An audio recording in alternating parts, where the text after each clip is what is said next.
Hello, guys. It's me, John Avenger, once again, and welcome to another Movies with Numbers in the Title Part Duh. It took me a long time to find a movie to review, but finally, I'm going to review something that I have not reviewed or watched in a long freaking time. And with October coming, I wanted to review one horror movie before then, and that is Hello, Mary Lou Prom Night 2. So this counts.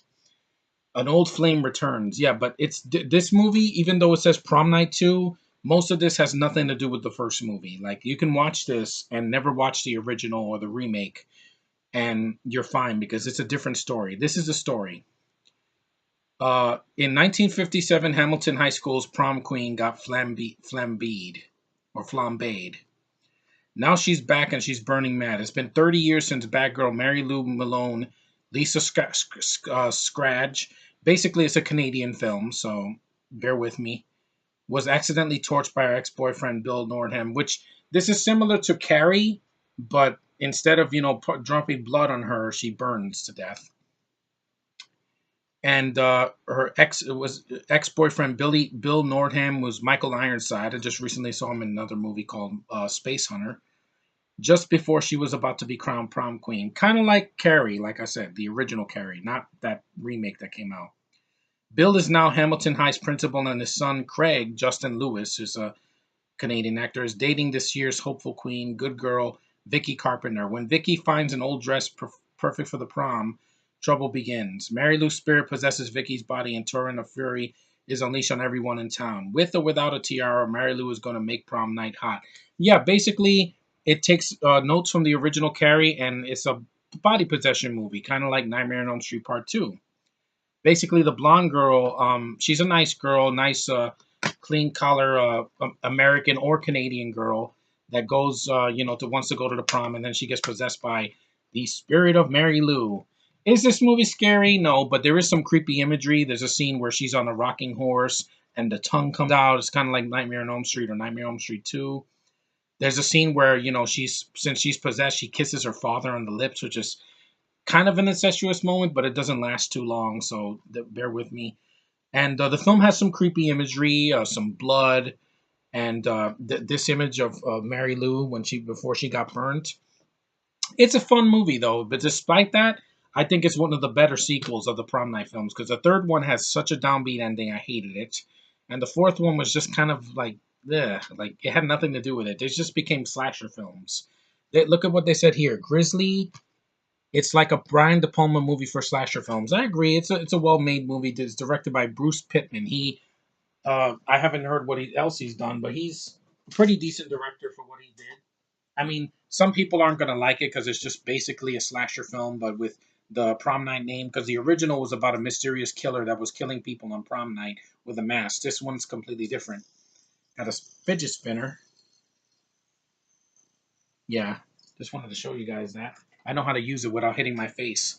But anyway, this movie is a lot of fun. Like, if you have not seen the original Prom Night, you can see this one, and it's a standalone movie. Yes, Sean, it's a standalone movie. This movie has nothing to do with the first one. Because Mary Lou wasn't even mentioned in the first movie. It's got Jamie Lee Curtis, Leslie Nielsen, and a bunch of others.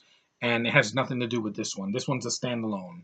Just to let you guys know. And basically, it didn't have a downbeat ending, which I appreciate that. And it's weird. It's definitely out there. I like the actors in it for what they have to do. Michael Ironside is always good to see him. He's a good Canadian actor. I remember him from the original Total Recall, which is Superior. And he was in Free Willy. He had a small part in that. I recently saw him in Space Hunter as a cyborg. I thought that he looked great in those effects. And he's always a dependable actor. I think it was in Starship Troopers as well, the guy with no arm. He's really serviceable. He really is. And the movie is what it is. It's a horror film. It's only 97 minutes. It's from the 80s. It's 30 years old, so I gotta see it this year for Halloween. I think it's got a collector's edition on Blu-ray because it's been a long time. This is the MGM version DVD that came out. This is out of print, so you can't find this in a lot of stores anymore. And but it's a fun movie. Like, I remember watching it and I'm like, this is pretty decent. I saw the first one. This is Any of them are better than the freaking remake. The remake is a watered down PG-13 garbage fest that I saw in the theater. The only good thing is that the girls were hot. That's about it. It was the first movie I saw with Idris Elba. He couldn't save it, and it's bloodless and it's boring. Here, at least the film has it has a decent pace. It looks like an '80s film. The scenes in the '50s looked really well done. The costumes are good. There's some atmosphere, and even though it's not scary, you're not gonna sleep. You're not gonna lose sleep over this. It's kind of like this. I ever say this is a better body possession movie than Fembusters. You know why? Because unlike Fembusters, this movie is shorter. It's got a better cast. It's got a decent writer. It's got who wrote the movie. Uh, let's see, producer, associates, starring Ron Oliver. He's a Canadian director and writer that's done some pretty decent TV movies that I enjoyed. So he knows what he's doing. I like him as a director and a writer better than freaking like Eli Roth or all these other horror guys. Oh, by the way, rest in peace, Toby Hooper. I know he had nothing to do with this, but rest in peace, sir. You gave us some good horror films. This one is one to check out. The effects are good. You got Jim Dole, Theatrical Engines, who did the effects, so it's good practical effects. There's no bullshit CGI. That's the problem I have with Carrie the remake in 2013. I saw the trailer and there was some bad CG where she's destroying everybody. It just looks like shit. I'm sorry.